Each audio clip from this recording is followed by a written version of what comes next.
ছেলের ৫-৬ দিন থেকে এতটাই কাশি কি বলবো তোমাদেরকে। দেখো এখানে নতুন নতুন আমার ছেলে হামাগুড়ি কাটা শিখতে যাচ্ছে, মানে হামাগুড়ি কাটতে চাচ্ছে, তার জন্য দেখো কি অবস্থায় না করছে। সকাল সকাল ওকে নিয়ে চলে গেছিলাম কাল ডাক্তারের এখানে। ডাক্তার থেকে এসে দেখো ডাক্তার নেবুলাইজার দিয়েছে।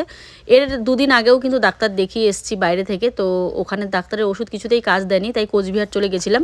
আর ডাক্তার এখানে গেলেই শুধু প্রত্যেকটা বাচ্চার কাশি, মানে এত কাশি কি বলবো। কিছু কিছু বাচ্চা তো পুরো নিউমোনিয়া হয়ে যাচ্ছে, দেখে এত খারাপ লাগছে কি বলবো। এরকম আমার বড় ছেলেকে নিয়ে আমি এতবার হসপিটাল ভর্তি থেকেছিলাম এই নিউমোনিয়ার জন্যই।